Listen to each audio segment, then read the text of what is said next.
High FM, 101.9 megahertz of life. Yesterday was a horrible, miserable day. The best part about yesterday is that it ended. Okay, dramatic, I know, but not unreasonable. Why? Because power went down. Sebenza tripped. I don't even know if Sebenza exists, by the way. I think it is a figment of somebody's imagination. Turns out it's not the case. I did some research on it, and it was opened in 2019 with a big fanfare saying this is to prevent power outages in Joburg. Yeah. Anyway, so what happens is Sebenza trips. Apparently there's a wildfire. Electricity goes down. We've got backup, but some of the internet providers don't, so that goes down. Then the signal at the mast goes down because that generator stops working. And I was looking at it here at Chai. I would say about 4 or 5 people were full-time involved with trying to get us back up, looking at other internet providers. We were hotspotting. It was a complete nightmare of a day for us. And I thought about the productivity that was lost in one day.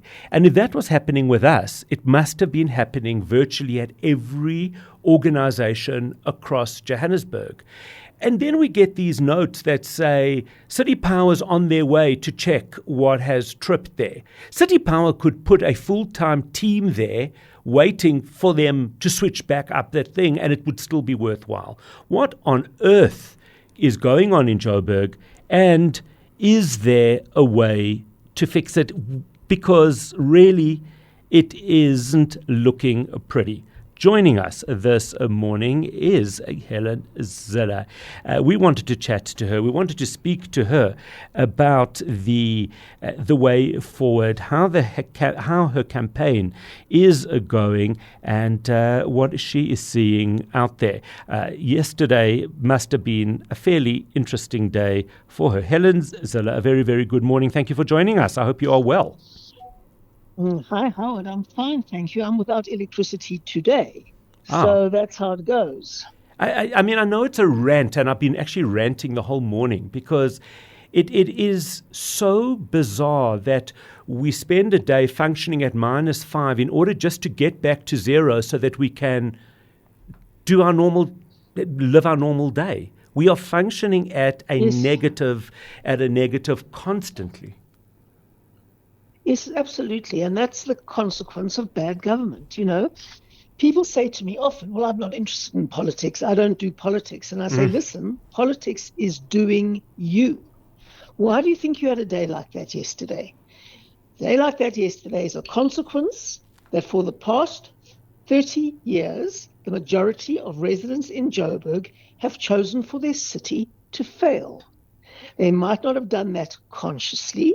They might have thought they were voting for a party that would do things correctly. They always had a DA option. The only reason that Cape Town and other municipalities like Midvaal work is because the majority of residents chose success. And that choice is a political choice. So people who say to me they don't do politics, I said, well, politics will do you. And yesterday, politics did the whole of Joburg. And today they're still doing me and a lot of other people. And it's because the city's absolutely bankrupt, because it's been looted dry, 100% dry. There's no more fuel to put in cars. There's no more spare parts to do any repairs. That is the consequence of political choice. Yesterday, in fact, we even heard that there was this wildfire near Sebenza, and that was part of the delay. And then I started thinking to myself, oh boy, I hope we've got fire trucks, and I hope they've got water. And this is the anxiety that Joburg residents are living with. We shouldn't have to worry if there's a fire truck with water and fuel available to go and put the fire out so somebody can flip a switch so that we could get electricity again. You know, I think we've become almost micromanagers, but nothing we can do about it. We're not managing. It's just micro-anxiety maybe, which is something we've come to live with. How do we get residents, number one, to expect more, to demand more, and to move towards a place that slowly, because it obviously can't happen overnight, that each of these things are dealt with. Well, residents have a choice to make on the 4th of November. Now, I really can't tell you that we'll fix it overnight. We definitely will not. The city is bankrupt, and the ANC is on what I call the last lap of looting. They are mopping up. They are mopping up as we go along, and they are trying to extract every bit that they still can. We are going to inherit, like Mrs. Hubbard, Mother Hubbard, a cupboard that is totally bare. And we're going to have to start the long, hard road to recovery. But we can only do that if the voters give us a clear mandate to do that. This is what this election is about. And if they want a stable DA government that can work hard for 5 years without being voted out in a vote of no confidence, we need to get 490,000 people out to vote DA on both ballots on election day. Simple as that. And complicated as that. Because our biggest opponents in this election, Howard, is not the ANC or MK or the EFF or whoever. It is DA voters who don't vote. That is our biggest opponent in this election. Why do you think that is? Well, when I speak to people, they will, number one, say, well, the politicians are all fighting with each other, and we've had 10 mayors in 10 years, and there's a revolving door at the mayor's office. Yes, we know that. We know that. That's why. Now, I tell them, Mm. that is what people voted for. That is what people voted for. They spread their vote across scores of tiny little parties, and then they wonder why they have instability in government. Because we can't get to 50% if you split our vote amongst all the tiny little parties. And then people say, well, I prefer Lukhona Mnguni to Helen Zille. And then I say, preferring and liking has got nothing to do with it. You don't have to like someone to vote for them. You have to vote for your city and for your town to make it have a better chance. This concern that, and there's little doubt that the DA will improve dramatically. The concern here that I'm hearing and that I'm reading about is not getting over 50%, because that means that a coalition is required, and that brings this instability back into the region, and it brings it makes the wrong people kingmakers. That's really how it happens. In terms of where you're at the moment in terms of polling, and of course there's never 100% and things change, but where are you at this stage, do you think? How close are you to that 50%? Well, we're still far too far away from it. And that is a problem, We're polling the biggest party by far in Joburg, which is great. We've never done that before. Yeah, that I don't doubt. That is great. But if we can get our DA voters to turn out, that's the big challenge. Get our DA voters and supporters to register and vote, then we will be there. The average of the DA turnout in the last local government election was 46%. Now, that's pathetic. That's less than half. If we can get 90% turnout, well, then it's done. Right. And that's what everybody really has to do. They've got to look at your family and look at your kids that are over the age and say, just make sure that you're registered, and every single vote counts, and we just have to make sure. I don't understand why Johannesburg residents have accepted the day that we are having. It's just completely beyond me. Look around and you don't see cranes in Johannesburg. You don't see people investing. You don't, and if that doesn't worry you, it's really white space. It's what isn't there as well that should worry us even more than what we're visibly seeing. That has degraded to a terrible point. It's just the most terrible example, I think, of how humans adapt. But we really should refuse to accept what we are being dealt with. And that's my frustration, is I don't understand why people do accept the absolute disservice and mistreatment by the city of Johannesburg, a city that we pay, and we pay very decently. In terms of, sorry, that was my rant, and I'm definitely doing more ranting than you are today.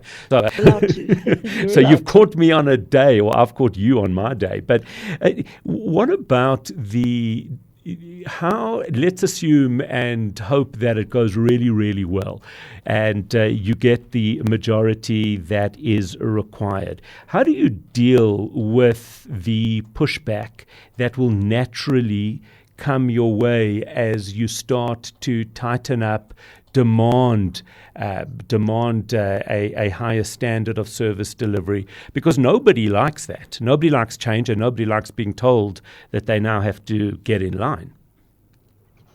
Well, it's going to be much, much easier if we get those 136 seats out of the 270. That's the magic number. 136 seats is the magic number. And if we get that, then of course we're going to have pushback. That's what politics is about. Pushback, criticism, oversight, challenges. That's with the territory. That's what you buy into. But if we've got 136 seats, which is a majority of one seat in the council, then we can be bold, we can implement our turnaround strategy, and we don't have to worry about being voted out of office every second election. Yeah. So it's really every second council meeting. At a council meeting, they can put a motion of no confidence and vote you out. And if you've got a majority in the council, you don't have to worry about that. You don't have to worry about the smaller parties in your coalition saying at every second council meeting, we're going to vote for the ANC because we don't like this aspect of what you're doing. Yeah. So we need those numbers to be able to govern. Do you think that the teams out there, the city power, the teams, those actually responsible for the day-to-day service delivery, do you think that they will accept this a new order, or will there be pushback from them? I'm not sure. I don't want to be tough on the service delivery teams, except to make sure that they actually do however long the day is supposed to be in terms of the agreement. Yes. Let's say a 7-hour working day that is productive. I think that they've been dealt a raw deal, frankly, by the huge top-heavy management structures that are there, and now that the ANC wants to boost by another 2,000, which is insane. That's in their latest budget, but fortunately they haven't got the money for anything, so I don't think they'll be able to do that. But they want to keep on pushing cadres into the top levels while strangling the people at the base, and that is really unfair. So if people are prepared to do a full day's work and do it properly, they've got nothing to fear from us. But we are ready to face strikes like Celia Brink had to in Tshwane, had to face those strikes. Yeah. And we are going to face them if we have to. We are absolutely going to face them if we have to. That is how things work. I've got so many comments which we'll send to you after, because it's just none, very few that I think are relevant to the conversation. But there is one, and that's from Jeff, and he says, "What do? We're going to be overseas end of October for 3 weeks. We're over 70. Is there a way for early voting? Is there so that we can do so before we go?" Jeff, it breaks my heart to hear that, because that is how we lose elections. There's no way that you can get any early voting except in a special vote on the 2nd and the 3rd of November. Those are special voting days, and you can come to your polling station, or the IEC can come to you in your home on the 2nd and the 3rd of November. But those are the only 2 special votes days that are not on the 4th of November. You can only vote where you are registered. Yesterday, someone asked me the same thing at a public meeting yesterday night. Right. They say, I won't be here on the 4th of November. How can I vote? What arrangements are being made for those who are not here? And I say, no arrangements. You've got to be here. And I said that I'm insisting. When anyone asked me that question, I said, there's no option. Holidays are not more important than the future of Joburg. It is crucial to understand that. Nothing is more important to anybody living in Joburg than the future of this city. And on the 4th of November, we vote for the future of Joburg. It's the only thing on the table. I think that is such an important perspective, and I think we often see other things as important, and it's no comment on Jeff. It might be that something else is absolutely vital. There's no comment. I'm not commenting on that, but if you can change something, and if you can go a week later, because this really it is that important. That is where we do need to leave it. Helen Zille, keep fighting the fight. We'll keep ranting on here, and hopefully we'll get people to make sure that they get out there to vote, and even to change travel if they have to. And thank you for always making yourself available to us.